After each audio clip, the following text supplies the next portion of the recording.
हर हर महादेव, जय शिव शंकर। सभी कथा प्रेमियों का कथा में स्वागत है।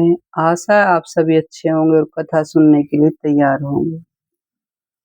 आज की पावन कथा में हम जानेंगे समुद्र स्नान की विधि, भगवत विग्रह का वर्णन। बोलिए लक्ष्मीनारायण भगवान की जय। चातुर्मास में यह कथा सुनने का अद्भुत फल। एक समय की बात है, मुनियों ने पूछा, महर्षि इंद्रदुमन ने भगवान लक्ष्मीपति के जन्म स्नान का उत्सव किस विधि से किया? इसके अतिरिक्त भगवान के अन्य सब उत्सवों का भी विधि पूर्वक वर्णन कीजिए। जैमिनी जी बोले, मुनिवरों, इस समय मैं ज्येष्ठ स्नान का वर्णन करता हूँ। शुक्ला दशमी को ब्रह्मवर्त संकल्प करके मौन रहे, प्रातः काल उठकर मार्कंडेय वट नामक तीर्थ को जाएं और आचमन करके दोनों हाथ जोड़कर मार्कंडेश्वर को प्रणाम करके भगवान भैरव से आज्ञा लें। फिर तीर्थ में प्रवेश करके वरुण देवता संबंधी 5 वैदिक मंत्रों से 3 आवर्ती करके अगमर्षण सूक्त से इस प्रकार मंत्र से स्नान करें। संसार सागरे मग्नम पाप घृत में चेतनम त्राहि माम भगनेत्रघ्न त्रिपुरारे नमोस्तुते। भगनेत्र विनाशक भगवान त्रिपुरारी, मैं आपको नमस्कार करता हूँ। मैं पापग्रस्त मूढ़ मानव संसार सागर में डूबा हुआ हूँ, मेरी रक्षा कीजिए। इस प्रकार स्नान करके बाहर निकले और भगवान शंकर का दर्शन करके मौन भाव से भगवान नारायण के समीप जाएं।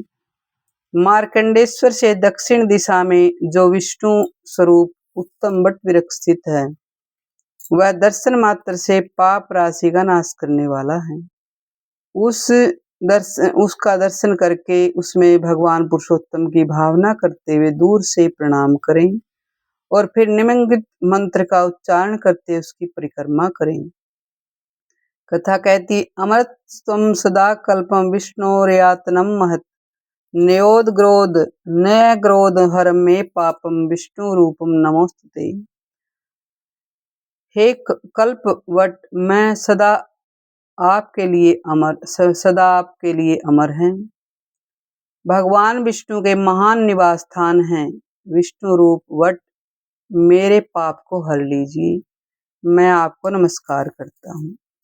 आप अव्यक्त स्वरूप महाप्रलय काल में भी स्थिर रहने वाले जगत के एकमात्र आश्रय तथा कल्प वृक्ष हैं, मैं आपको नमस्कार करता हूँ।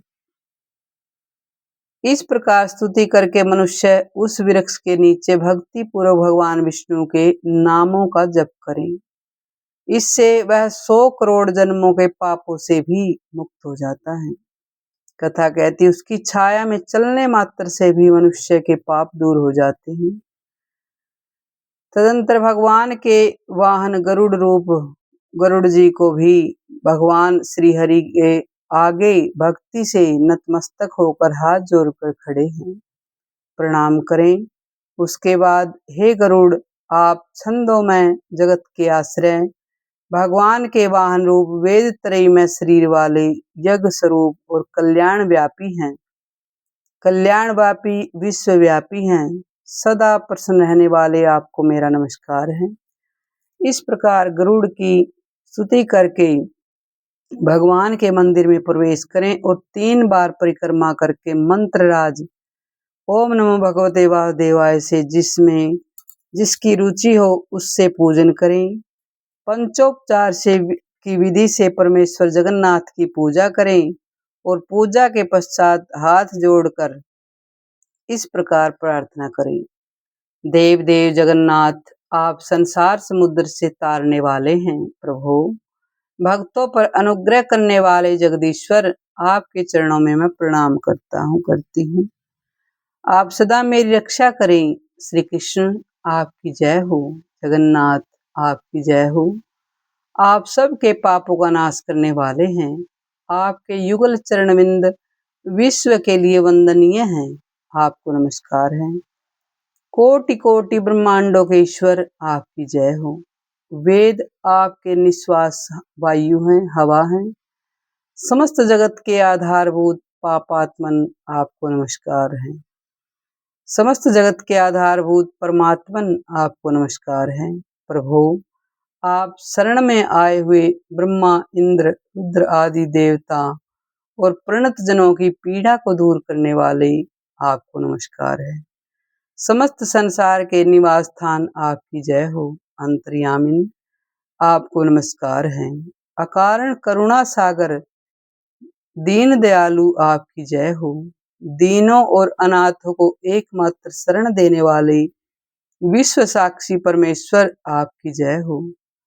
आपको नमस्कार है। देवेश्वर, जिसमें मोह रूपी भंवर उठते हैं, जो अत्यंत दुस्तर हैं, सुधा और पिपासा आदि 6 उर्मियों के कारण जिसके दूसरे किनारे तक पहुंचना अत्यंत कठिन है, कुकर्मी रूप ग्राहों के कारण जो अत्यंत भयानक दिखाई देता है, जहाँ कोई आश्रय अथवा अवलंब नहीं देता, जो सर्वथा निस्सार और दुख रूपी फेन से युक्त है, उस संसार समुद्र के जल में मैं आपकी माया के गुणों से आबद्ध होकर विवश अवस्था में पड़ा हूँ।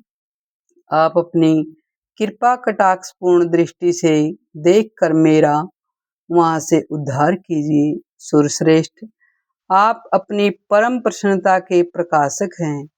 जगन्नाथ, संसार भय से डराने वाले जीवों के सहायक बंधु एकमात्र आप ही हैं। कथा कहती है, भूख और प्यास के प्राण, शोक और मोह मन के तथा जरा और मृत्यु शरीर के कष्ट हैं। ये ही संसार सागर की 6 उर्मियां हैं। इनमें रक्षा कीजिए, इनसे हमारी रक्षा कीजिए। आपकी सृष्टि में आपके समान दीनों का पालन करने वाला और कौन है? अतः सब लोगों पर कृपा करने के लिए आप स्वयं अवतीर्ण हुए हैं। अन्यथा आप पूर्ण काम परमेश्वर के इस पृथ्वी पर आने का और क्या कारण हो सकता है? जगतपते, आपके चरण कमलों की शरण में आ जाने से कोई चिंता नहीं रह जाती, क्योंकि आप चरणारविंद चारों पुरुषार्थों के एकमात्र साधक हैं। दर्शन मात्र से सबके समस्त मनोवांछित फल देने वाले हैं। तदंतर शेष संबंधी मंत्र से भगवान बलभद्र जी की पूजा करें। 12 अक्षर मंत्र से तथा आदि पर्णों लगाकर नाम मंत्र से भी पूजा कर सकते हैं। फिर एकाग्रचित होकर प्रणाम करके स्तुति पाठ के द्वारा उन्हें प्रसन्न करें। तदंतर सदा सत्पुरुषों को सुख देने वाली सच्चिदानंद स्वरूप बलराम जी आपकी जय हो। आपकी निर्मल आकृति अविद्या पंख से रहित है, आपको नमस्कार है। संपूर्ण जगत का भार धारण करने वाले भी कभी थकित न होने वाले बलभद्र जी आपकी जय हो। आध्यात्मिक, आदि दैविक और आदि भौतिक तीनों तापों का विकर्षण विनाश करने के लिए आप सदा अपने हाथ में हल लिए रहते हैं। शरणागतों और दीनों की रक्षा के लिए आपके नेत्र सदा ही खुले रहते हैं। ईश्वर, आप ही दूसरों के समस्त पापों का नाश करने में समर्थ हैं। निर्मल करुणा सागर दीन बंधु आपको नमस्कार है। आपने अपने फण के अग्रभाग से समस्त चराचर सहित इस पृथ्वी को धारण कर रखा है। प्रभु, जिसके पार जाना कठिन है, उस अपार भवसागर से मेरा उद्धार कीजिए। आप पर और अपर हैं, सबसे श्रेष्ठ हैं। परमेश्वर, आपको नमस्कार है। मूसलधारी नागराज बलभद्र की इस प्रकार स्तुति करके जगत की आदि कारण रूपा कल्याणमय नेत्रों वाली सुभद्रा की पूजा करें। कल्याणमय नेत्र पूजा करें, फिर चरणों में प्रणाम करके उनका विजय स्वरूपा भगवती को स्तुति द्वारा इस प्रकार प्रसन्न करें। देवी सुभद्रे, आपकी जय हो। संसार से पार उतारने वाली महादेवी, आपकी जय हो। आप प्रसन्न होइए। शरणागतों का दुख दूर करने वाली, सबको संतुष्ट करने वाली देवी, आपकी जय हो। परमात्मा की सृष्टि, पालन और संहार आदि के कर्मों की सिद्धि करने वाली आपकी अनुपम शक्ति एकमात्र आप ही हैं। आप ही सब लोगों की जननी, भगवान विष्णु की माया, तपस्विनी तथा भद्र रूपा सुभद्रा हैं। आपको नमस्कार है। जगत की मूलभूता सुभद्रा देवी, मैं आपको प्रणाम करता हूँ। इसके बाद समुद्र स्नान के लिए भगवान पुरुषोत्तम से प्रार्थना करें। विश्वव्यापी चराचर स्वरूप भगवान विष्णु, आपको मेरा नमस्कार है। प्रभु, मेरा समुद्र स्नान निर्विघ्न पूर्ण हो। शंख चक्रधारी जगदीश्वर, मुझे स्नान के लिए आज्ञा दीजिए। तदंतर भगवान विष्णु का ध्यान करते हुए एकाग्रचित्त एवं मौन होकर समुद्र के समीप जाएं और तीर्थराज के आत्मा का चिंतन करते हुए हाथ जोड़कर इस मंत्र का उच्चारण करें। सुदर्शन नमस्तेस्तु कोटि सूर्य समप्रभ, अज्ञानातिमिर अंधरांधस्य विष्णोर्मार्ग प्रदर्शय। तीर्थराज नमस्तुभ्यं जल रूपाय विष्णुवे, जीवनाय जंतूनाम परम निर्वाण हेतुवे। यह मंत्र पढ़ते हुए जल के भीतर प्रवेश करें। समुद्र के जल में डूबकर मंत्र जप करने में का विधान नहीं है। कथा कहती है, समुद्र में स्नान करके उठें और विधि पूर्वक आचमन करके प्रार्थना करें। जगतपते तीर्थराज, तुम्हें नमस्कार है। पहले कोटि सहस्त्र जन्मों में जिस पाप राशि का संचय हुआ है, इकट्ठा हुआ है, वह सब नष्ट हो जाएं। इस प्रकार स्नान करके तट पर आ जाएं और आचमन करके मौन हो 2 उज्जवल वस्त्र धारण करें। फिर भूदेवी और लक्ष्मी देवी के साथ शंख चक्र गदाधारी चतुर्भुज भगवान मेरे परमात्मा का ध्यान करें। उन्हें मानसिक पूजा से संतुष्ट करें। तत्पश्चात बाहर आवाहन आदि पूजा करें, जिसकी विधि जिस प्रकार है भगवान के लिए भगवान भावना द्वारा रत्नमय सिंहासन देकर यह चिंतन करें कि भगवान इस आसन पर विराजमान हैं। फिर उनके दोनों चरणों में पाद्य निवेदन करें। वह पाद्य श्यामक कमल, दुर्वा और अपराजित लताओं से युक्त हो। मूल मंत्र से उसका संस्कार किया गया हो।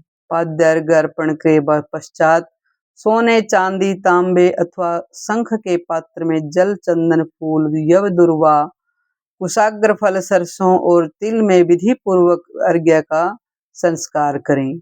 दुर्वा और कुश के अग्र से आगे के हिस्से से अर्घ्य करें। जल लेकर भगवान के मस्तक पर सींचे, फिर बचे हुए जल को उन्हीं के आगे पृथ्वी पर गिरा दे। यह अर्घ्य की विधि बताई गई है। उसके बाद जायफल, ककोल, लवंग से संस्कार किए हुए जल को भगवान के आचमन के लिए दें। पुनः अपनी शक्ति के अनुसार पाट, रेशम तथा कपास के बने हुए 2 वस्त्र अर्पण करने चाहिए। फिर यथाशक्ति हार, केयूर, मुकुट, कंकटका आदि आभूषण भगवान के अंगों में पहनावें। सूत के बने हुए यज्ञोपवीत से गंध एवं चंदन से चर्चित करके अर्पण करें। तत्पश्चात कपूर, चंदन, कस्तूरी, कुमकुम का अनुलेपन करें। चमेली, कमल, चंपा, अशोक, पुन्नाग, नाग केसर तथा अन्य सुगंधित पुष्पों से बनी माला, माल्य और तुलसी दल की माला पहनावें। कथा कहती है, कुछ छूटे फूल भी भगवान के मस्तक पर बिखेरें। कुछ और जो गले में से लेकर पैरों तक लंबी उसकी माला है, उसकी लंबाई कंठ से लेकर जंघा तक हो, उसे माल्य कहते हैं। जो केशों के मध्य भाग में पहनाया जाए वह गर्भक कहा जा गया है। उसके बाद मस्तक पर पुष्पांजलि बिखेरनी चाहिए। पुष्पांजलि के पश्चात गुग्गुल, अगुरु, खस, शक्कर, घी, मधु और चंदन के द्वारा सुगंधित धूप तैयार कर दें। उसके बाद गाय के घी से सुंदर दीप जला दें अथवा कपूर युक्त बत्ती के साथ तिल के तेल से दीप जला कर दें। कथा कहती है, तदंतर घी में तैयार किया हुआ सुगंधित मिश्रित अन्न, गाय का दही गाय का दूध में पकाकर शक्कर मिलाया हुआ केला, नाना प्रकार के व्यंजनों से युक्त हुआ पुआ, भांति भांति के फल, इन सब के सहित मनोरम सुगंध युक्त सरस एवं नूतन नैवेद्य तैयार करके भगवान को अर्पण करें। धूप दीप नैवेद्य स्नान अर्घ्य मधुपर्क वस्त्र तथा यज्ञोपवीत, इनमें भी प्रत्येक के अर्पण करने पर भगवान को आचमन करावें। अन्य कर्मों के आचमन के लिए केवल जल ही देना चाहिए, परंतु नैवेद्य के अंत में संस्कार किया उपचार युक्त आचमन देना चाहिए। साथ ही क्रोध वर्तन के लिए सुगंधित चंदन भी देना चाहिए। उसके बाद कपूर, लवंग, इलायची, जायफल, सुगंध सुपारी के साथ तांबुल अर्पण करे। तत्पश्चात 108 बार मूल मंत्र के जप से अनन्य भाव से स्तुति करें। फिर प्रदक्षिणा करके पुरुषोत्तम की प्रार्थना करें। समस्त तीर्थों के प्रवर्तक देवा जगन्नाथ, आप सर्वतीर्थमय सर्वदेवमय तथा आपकी राशि में डूबे हुए मुझ सेवक की आप रक्षा कीजिए, आपको नमस्कार है। इस प्रकार देव देवेश्वर भगवान नारायण की पूजा करके तीर्थराज समुद्र में स्नान करने वाला मनुष्य सब तीर्थों का फल पाता है। कोटि गोदान से, कोटि यज्ञ से, कोटि ब्राह्मण भोजन से और कोटि महादानों से कर्म करने वाले के लिए जो पुण्य बताया गया है वह इस समुद्र स्नान पूर्वक भागवत पूजन से प्राप्त हो जाता है। बोले लक्ष्मी नारायण भगवान की जय। अन्य सब तीर्थों में किया हुआ पाप समुद्र के किनारे नष्ट हो जाता है और समुद्र के किनारे हुआ किया पाप समुद्र स्नान करने से ही नष्ट होता है। ब्रह्म हत्यारा, शराबी, गोघाती और 5 प्रकार के महापात की मनुष्य समुद्र स्नान करने से निसंदेह ही उन महापापों के प्रायश्चित कर लेते हैं। जो मनुष्य अपने जन्म, जीवन और शास्त्र अध्ययन को सफल बनाना चाहते हैं वह समुद्र तट पर आकर देवताओं पितरों का तर्पण अवश्य करें। किच्छ और चांद्रायण आदि तप सुलभ हैं। बहुत दक्षिणा देने वाले अग्निष्टोम आदि यज्ञ भी सुलभ हैं, परंतु सिंधु के जल में और अंत में जगन्नाथ जी का पूजन और बीच में तीर्थराज के जल में स्नान करके मनुष्य मोक्ष का भागी होता है। तदंतर शुद्ध बुद्ध चित्त वाला मनुष्य श्री कृष्ण, बलभद्र और सुभद्रा को नमस्कार करके स्वरूप का चिंतन करे। बोले लक्ष्मी नारायण भगवान की जय। हर हर महादेव, जय शिव शंकर। आपको यह पावन कथा कैसी लगी हमें कमेंट में अवश्य बताइए। कथा सुनने के लिए आप सभी का धन्यवाद। चातुर्मास में यह कथा सुनने का है अद्भुत फल। धन्यवाद।